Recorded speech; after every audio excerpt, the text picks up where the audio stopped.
Assalamualaikum warahmatullahi wabarakatuh. Selamat pagi semuanya. Bagaimana kabarnya hari ini? Semoga selalu sehat walafiat ya. Amin. Baik, Ibu akan menerangkan materi lanjutan dari minggu lalu mengenai struktur atom dan sistem periodik unsur. Kalau sebelumnya kita mengetahui bahwa atom itu tersusun atas inti atom, di mana dalam inti terdapat proton yang bermuatan positif dan neutron yang tidak bermuatan, serta ada elektron yang mengelilingi inti yang bermuatan negatif. Jadi, secara tidak langsung, atom tersusun atas proton, neutron, dan elektron.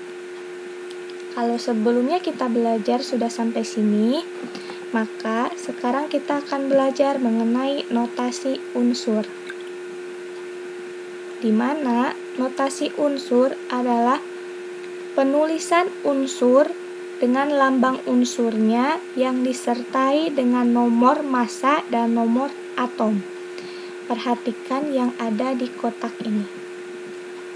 A melambangkan nomor massa. Z melambangkan nomor atom, dan X untuk lambang unsurnya. Di sini superscript, di sini subscript. Jadi penulisannya yang A itu penulisannya kecil tapi ada di atas, dan yang Z penulisannya kecil tapi ada di bawahnya. Gitu, sampai sini dapat dipahami? Nomor massa. Ibu bahas satu-satu ya dari sini. Nomor massa. Nomor massa itu sama dengan jumlah yang ada di dalam inti atom. Kalau inti atom tersusun atas proton dan neutron, maka nomor massa adalah penjumlahan dari keduanya, jumlah dari proton dan neutron. Jadi, bila dicari salah satu, misalnya dicarinya neutron, maka neutron dapat dicari dengan nomor massa dikurangi proton. Yang kedua, nomor atom. Nomor atom sama dengan jumlah proton dan jumlah elektron dalam keadaan unsur tersebut netral. Apa maksudnya netral? Artinya unsur ini tidak bermuatan positif atau tidak bermuatan negatif di sininya. Jadi kosong. Penulisannya seperti ini. Tapi bila di sini ada tanda positif atau tanda negatif, maka jumlah elektronnya bisa jadi berbeda dengan jumlah protonnya. Tapi dapat dipastikan untuk jumlah protonnya selalu sama dengan jumlah nomor atomnya. Jadi dalam keadaan netral, nomor atom sama dengan proton dan sama dengan elektron. Sampai sini dapat dipahami? Yang kedua, selanjutnya, lambang unsur dilambangkan dengan X. Lambang unsur. Unsurnya bisa apa aja? Nah, di sini ada contoh soal. Soal pertama. Hitunglah proton, elektron, dan neutron dari notasi unsur berikut. Di sini ada 16, 8, dan O. O adalah lambang unsur dari oksigen. Nomor atom oksigen 8, nomor massanya 16. Cara untuk menjawab berapa proton, elektron, dan neutron dari notasi ini, caranya seperti ini. Pertama, tuliskan dulu nomor massanya ada berapa. Yang kedua, nomor atomnya ada berapa. Yang selanjutnya, nomor atom itu sama dengan proton dan sama dengan elektron. Karena oksigennya tidak dalam keadaan positif atau negatif, jadi dia dalam keadaan netral, maka proton sama dengan elektron sama dengan nomor atom. Karena nomor atomnya 8, maka proton dan elektronnya juga 8. Gitu. Yang kedua, nomor massa. Nomor massanya 16. Tapi berapa neutronnya?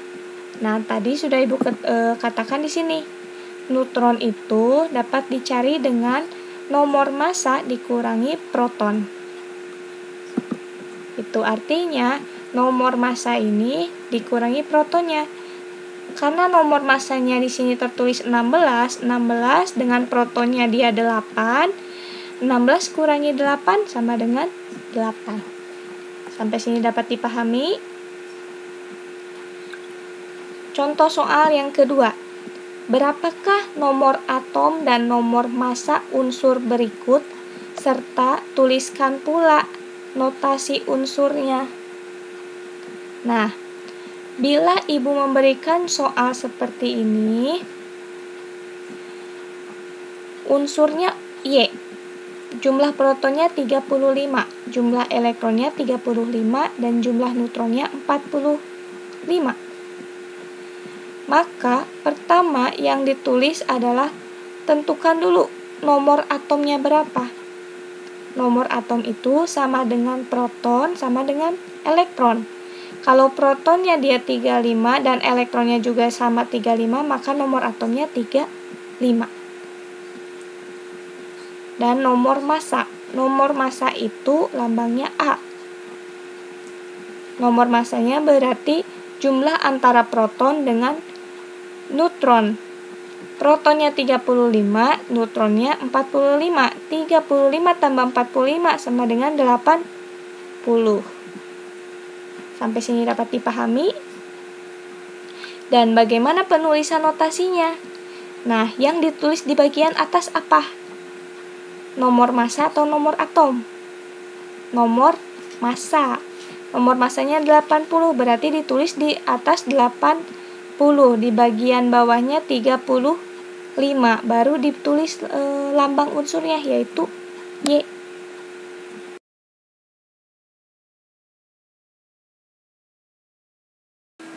Nah, seperti ini penulisannya.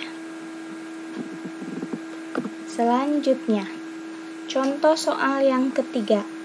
Lengkapilah tabel berikut. Di sini ada simbol atau unsur Cl. Cl adalah simbol atau lambang dari unsur klorin. Klor. Nomor atomnya 17. Nomor massanya 35. Tentukan berapa proton, neutron, dan elektronnya. Masih ingat tadi caranya gimana? Kalau nomor atom itu sama dengan proton, sama dengan elektron.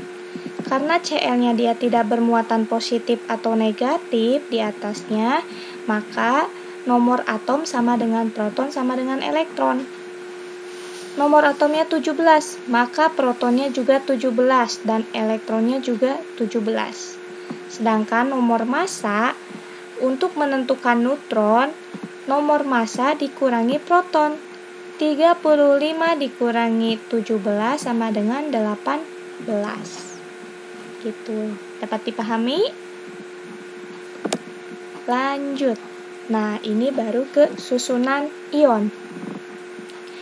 Susunan ion adalah suatu atom di mana dia mempunyai tanda bermuatan positif atau negatif yang menandakan bahwa suatu atom itu dapat kehilangan elektron ataupun mendapatkan elektron tambahan.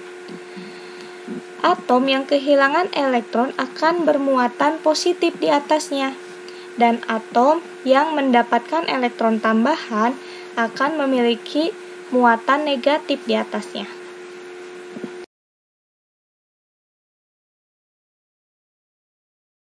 Contoh soal, perhatikan, hitunglah proton, elektron, dan neutron dari atom Li, ion Li+, dan ion Li-.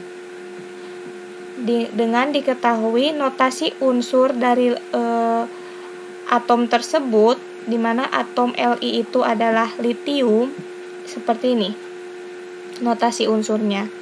Yang ditanyakan proton, elektron, dan neutron dari atom Li, jadi Li-nya dia netral, dari yang bermuatan positif dan dari yang bermuatan negatifnya juga. Langkah pertama untuk menjawab pertanyaan ini adalah tentukan dulu berapa nomor atom dan nomor masanya. Nomor atom berarti dia akan ada terletak di bawah. Nomor atomnya 3. Nomor masanya dia akan terletak di bagian atas, superscript 7.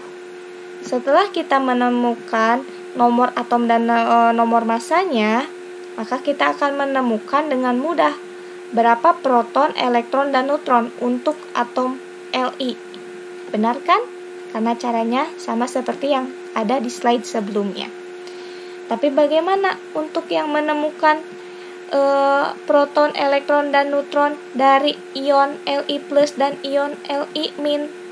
Nah, untuk bisa memahami yang kedua ini, perhatikan bagian sampingnya. Nomor atom dan nomor massa dari litium dalam keadaan netral, atom Li saja, adalah seperti ini. Yang berwarna biru itu adalah elektronnya. Yang berwarna hijau itu adalah proton. Dan ini neutronnya. Perhatikan, kalau nomor massanya 7 berarti neutronnya nomor massa kurangi proton. Dan protonnya itu kan sama dengan nomor atom. Jadi 7 kurangi 3 sama dengan 4. Neutronnya ada 4, tuh 2, 3, 4. Protonnya ada 3, tuh 2, 3. Dan elektronnya, karena dia dalam bentuk netral litiumnya, maka jumlahnya sama seperti proton, yaitu ada 3. Gitu. Tapi kalau litiumnya dia dalam bermuatan positif, artinya unsur litium sudah kehilangan 1 elektron. Nah, lihat, kalau tadi di atom litium jumlah elektronnya masih sama dengan proton, maka kalau di litium ion litium plus, ion litium positif, jumlah elektronnya berkurang 1. Yang tadinya ada 3, di sini sudah ada 2. Gitu. Nah, kalau litiumnya dalam tanda negatif, artinya litiumnya sudah mendapatkan tambahan elektron. Awalnya kan ada 3. Kalau dia mendapatkan tambahan elektron, maka dia akan bertambah, jadi tandanya negatif. Kalau bertambahnya 1, maka negatifnya 1. Kalau bertambahnya 2, maka negatifnya 2, dan lain sebagainya. Karena di sini kembali ke yang ini ya. Ion Li+, positifnya cuma 1, maka dia cuma melepaskan atau kehilangan 1 elektron saja. Lepas 1. Kemudian kalau di sini ion Li-, minnya cuma ada 1, berarti dia hanya mendapatkan tambahan elektronnya 1. Yang awalnya dalam keadaan netral dia ada 3, setelah mendapatkan 1 jadinya dia ada 4, tuh 2, 3, 4. Sampai sini dapat dipahami? Nah, setelah itu perhatikan tabel berikut. Kalau spesies Li saja, artinya dia atom litium netral, tidak ada positif atau negatif di atasnya. Protonnya ada 3, elektronnya juga ada 3, neutronnya ada 4. Nah, kalau dia dalam muatan positif, artinya dia sudah melepaskan 1 elektron. Protonnya tetap ada 3, tapi elektronnya dia tinggal 2. Neutronnya tetap. Dan untuk Li-, protonnya ada 3, elektronnya dia bertambah. Gitu. Sampai sini, apakah dapat dipahami? Nah, adapun dalam keadaan netral, jumlah elektron sama dengan jumlah proton dan sama dengan jumlah nomor atom. Kalau dalam bermuatan positif, positifnya misalnya positif X, maka jumlah elektron sama dengan jumlah nomor atom dikurangi X-nya itu ada berapa. Misalnya positifnya positif 1, maka elektronnya Z dikurangi 1. Nomor atom dikurangi 1. Nah, kalau dia dalam bermuatan negatif, maka elektronnya nomor atom ditambah berapa dari negatif tersebut? Misalnya di sini negatifnya 2, berarti ditambah 2. Dapat dipahami?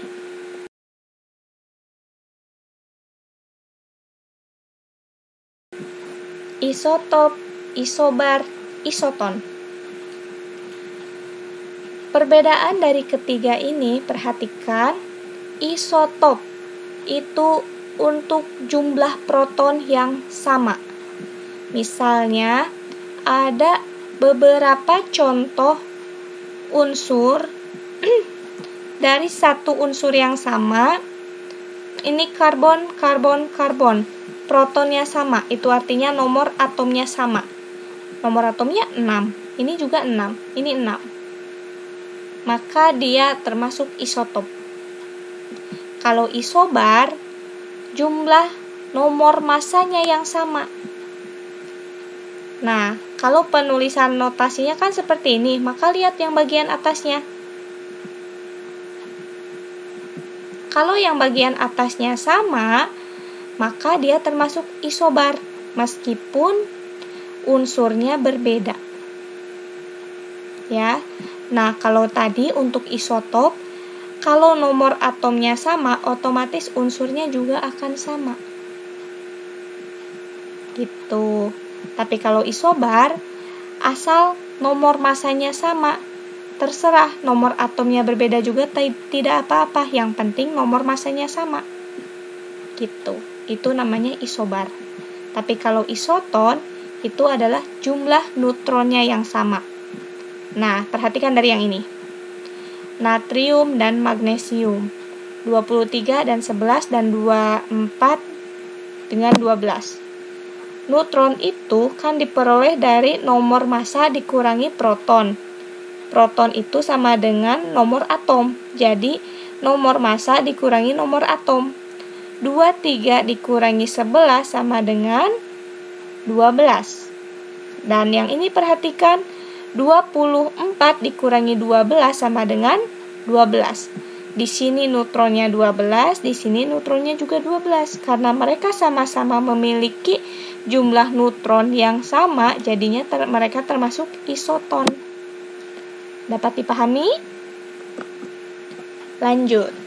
Nah, kalau sebelumnya kita sudah belajar mengenai teori atom sampai dengan Ernest Rutherford, maka kita akan mulai mempelajari mengenai teori atom dari Niels Bohr. Niels Bohr memiliki rasa penasaran sama seperti peneliti-peneliti sebelumnya. Yang penasaran apakah masih ada sesuatu yang belum diketahui dari atom, gitu. Maka dia melakukan suatu penelitian dengan penelitian spektrum gas hidrogen, di mana dia menyediakan sebuah tabung yang diisi di dalamnya penuh dengan gas hidrogen dan dialirkan dengan arus listrik. Ternyata tabung tersebut menyala karena adanya gas hidrogen di dalamnya. Nah, tunggu dulu. Di sini dia menyediakan sebuah celah. Di sini juga ada celah lagi dan ini ada prisma. Tahu prisma? Dan di sini dia menyediakan layar fluoresensi, layar yang bisa menangkap cahaya. Nah, tabung yang tadi sudah dialiri arus listrik dan memancarkan cahaya, cahayanya akan masuk ke celah yang ada di sini. Dan di celah cahaya tersebut akan diluruskan ke bagian yang kedua dan diluruskan lagi ke prisma. Ternyata cahaya setelah dia masuk ke prisma, cahaya tersebut dipantulkan kembali ke layar fluoresensi dengan arah yang berbeda-beda. dan warna yang berbeda-beda. Nah, kira-kira gambarannya seperti ini. Dan bila diperbesar, jadinya seperti ini. Dari sini, Niels Bohr menemukan bahwa kalau seperti itu, maka elektron-elektron yang mengelilingi inti atom berada pada tingkat energi atau lintasan tertentu, di mana tingkat energi atau lintasan itu disebut dengan kulit atom. Gitu. Karena dibuktikan dari metode ilmiah yang dia lakukan. Sinar saja, dari sinar ini dia menemukan bahwa bukan satu garis tapi banyak garis, berarti elektron juga dia berada pada tingkat-tingkat tertentu. Nah, kemudian dia menemukan teori lain di mana elektron dapat berpindah dari satu tempat ke tempat lain dengan menyerap atau memancarkan energi. Nah, adapun model atom dari Niels Bohr adalah seperti ini. Ini adalah inti atom. Ini lintasan pertama, lintasan kedua, lintasan ketiga, di mana elektron-elektron itu berada pada lintasan-lintasan ini. Gitu. Sampai sini dapat dipahami? Ternyata Niels Bohr bukan hanya berhenti dari sana. Dia masih harus menjelaskan ada berapa banyak elektron di setiap lintasan-lintasan yang ada. Nah, jumlah elektron maksimum pada setiap lintasan atau pada setiap kulit atom itu ditentukan dengan rumus 2n kuadrat. Di mana ini kulit pertama itu adalah kulit yang paling dekat dengan inti. Kulit kedua, kulit yang setelah kulit pertama, dan selanjutnya. Ini seperti ini. Kulit ke-1, 2, 3, 4. Jadi ngambilnya dari dalam, bukan dari luar ya. Karena intinya ada di dalam. Nah, di mana jumlah elektron maksimum untuk setiap kulit ditentukan dari rumus ini. Perhatikan tabel yang ini. Kulit pertama berarti kulit K dengan rumus hitungan 2n kuadrat. Kalau kulit pertama itu sama dengan 1 n-nya, maka 1 dikuadratkan 1 kali 2, 2. Elektron maksimum di kulit pertama adalah 2. Kemudian kulit kedua berarti n-nya sama dengan 2. 2 dikuadratkan 4. 4 dikali 2, 8. Elektron maksimum di kulit kedua adalah 8. Jadi artinya maksimum, dia tidak boleh lebih dari yang ditentukan. Kalau di kulit pertama maksimumnya 2, maka kalau ada 3, dia tidak bisa dipaksakan di sini harus ditulis 3. Karena maksimumnya di kulit pertama itu hanya ada 2. Gitu. Adapun selebihnya maka dia akan masuk ke kulit selanjutnya. Kulit ketiga berarti n-nya sama dengan 3. 3 dikuadratkan 9 kali 2, 18. Dan seterusnya. Nah, perhatikan, pengisian elektron selalu dimulai dari tingkat energi paling rendah. Tingkat energi paling rendah itu yang paling dekat dengan inti. Itu artinya tingkat energi paling rendah adalah kulit K atau kulit pertama. Gitu. Nah, banyaknya elektron pada kulit terluar itu disebut dengan elektron valensi. Kenapa Ibu sebutkan di sini? Mungkin kedepannya Ibu akan menyebutkan sering menyebutkan istilah elektron valensi. Jadi Ibu utarakan di sini dulu bahwa elektron pada kulit terluar itu disebut dengan elektron valensi.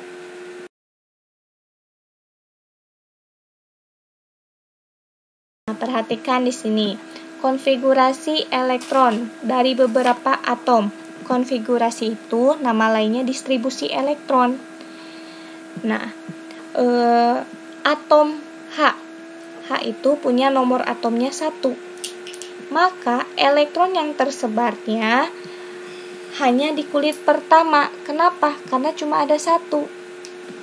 Kulit pertama saja kan harus terisi semuanya. Tapi karena dia cuma punya satu, maka cuma ada satu di sini. He, nomor atomnya 2. Hanya kulit pertama saja yang bisa terisi. Kenapa? Karena kulit pertama itu harus terisi penuh, 2. Dan He dia memiliki 2, jadinya di sini 2.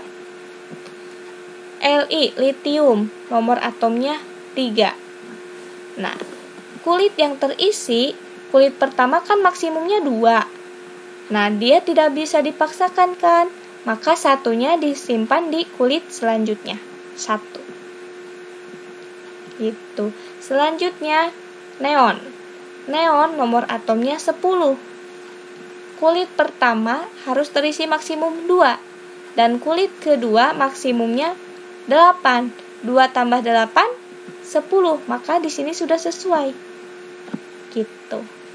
Nah, di sini ada Na, nomor atomnya 11. Di kulit pertama ditulisnya 2. Di kulit kedua karena maksimumnya 8 ditulis 8. Baru sisanya yang satu lagi ditulis di selanjutnya, kulit selanjutnya. Nah, kemudian ada K. Nomor atomnya 19. Kulit pertama itu 2, kulit kedua 8, kulit ketiga 8, kulit keempat 1. Nah, pasti ada pertanyaan, Bu, kan di sini ditulisnya maksimum 18. Kenapa Ibu menyebutkannya di sini 8? Nah, gini. Dalam penulisan konfigurasi elektron ada aturannya, di mana inilah aturannya. Kalau sisa elektronnya kurang dari 32, maka ditulis dengan 18 elektron terlebih dahulu.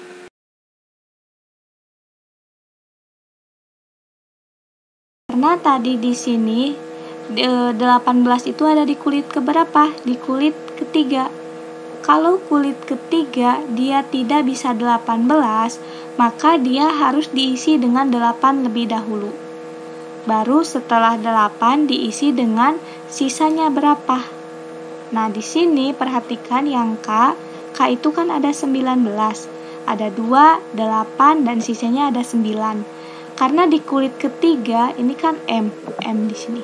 Kulit ketiga itu maksimumnya 18. Dan bila dia tidak bisa mengikuti langsung 18, maka dia harus ditulis 8 dulu. Nah, 2, 8, 8. 2 ditambah 8, 10, 10 tambah 8, 18. Maka 18 kurang berapa untuk bisa 19? Kurang 1. Angka satunya ditulis di kulit selanjutnya, yaitu kulit keempat, M. Gitu. Dapat dipahami? Jadi, kenapa Ibu tuliskan di sini 8? Karena aturannya, bila dia tidak mampu mengikuti jumlah elektron maksimum, maka dia harus menerapkan jumlah elektron yang ada di kulit sebelumnya. Gitu. Jadi kenapa tadi Ibu sebutkan kurang dari 32 ditulis dulu 18, dari sini juga.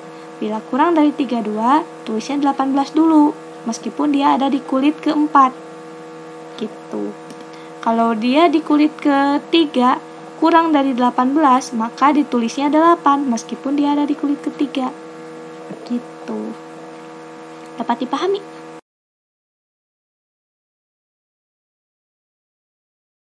Nah, contoh soalnya. Tuliskan konfigurasi elektron argon dengan nomor atom 18. Kita tuliskan dulu, nomor atom itu kan ditulisnya di bawah. 18 dengan AR. Tuh, lambang dari argon. Kita tulis lagi di bagian atasnya KLMNO, terserah mau sampai berapa. Nah, ingat K itu kulit pertama, maksimumnya berarti 2. Kulit kedua maksimumnya 8. Kulit ketiga dia 18. Nah, anggap yang 288 ini belum ada ya. Nah, di kulit pertama, karena di sini ada 18, di kulit pertama dia bisa mengikuti sepenuhnya, yaitu berarti kulit pertama isinya 2. Di kulit kedua, karena tadi kulit kedua maksimumnya 8, apakah ini masih bisa mengikuti 8? Ya, karena 2 tambah 8, 10. Sedangkan di sini ada 18. Nah, di kulit ketiga, maksimumnya kan 18. Tapi, jumlah elektronnya tidak bisa mengikuti untuk mengisi di kulit ketiga 18. Maka di kulit ketiga diisi dengan sisa yang ada, yaitu harus diisi dengan 8 dulu. 2 tambah 8, 10. 10 tambah 8, 18. Dan ini pas sekali dengan elektronnya. Jadi di sini tulisnya 8. Gitu. Nah, contoh soal yang kedua. Tuliskan konfigurasi elektron dari gallium, di mana nomor atom gallium itu 31. Sama seperti tadi, tuliskan lambang KLMN-nya untuk kulit 1, 2, 3, 4, 5, dan selanjutnya. Nah, masih ingat tadi kulit pertama berapa maksimumnya? Kedua, ketiga, dan keempat. Nah, kulit pertama kita isi dulu dari 31 ya. Kulit pertamanya 2. Kulit keduanya berarti dia 8. 2 tambah 8, 10. Masih jauh untuk ketiga 1. Kulit ketiga maksimumnya kan 18. 2 tambah 8, 10. 10 tambah 18, 28. Masih bisa? Bisa. Berarti di sini ditulisnya full 18. Nah, sekarang di kulit keempat. Di kulit keempat itu maksimumnya 32. Apakah di sini bisa diisi 32? Tidak bisa. Karena elektron yang sudah terkumpul dari kulit pertama sampai kulit ketiga sudah 28. Dan 28 menuju 31 hanya kurang 3. Maka elektron yang dituliskan di kulit keempat ini adalah 3 elektron. Gitu. Bu, kenapa tidak bisa 8? Bukannya aturannya kalau kurang dari 18 harus 8 dulu? Benar. Kurang dari 18 harus 8, tapi bila itu memungkinkan. Kalau itu tidak memungkinkan, maka bila dia masih kurang dari 8, tinggal ditulis sisanya. Gitu. Jadi dari di sini udah 18, langsung aja ke sisanya kalau dia kurangnya dari 8 mah. Dapat dipahami? Baik. Sampai di sini dulu pertemuan kita minggu sekarang. Sampai nanti di minggu depan.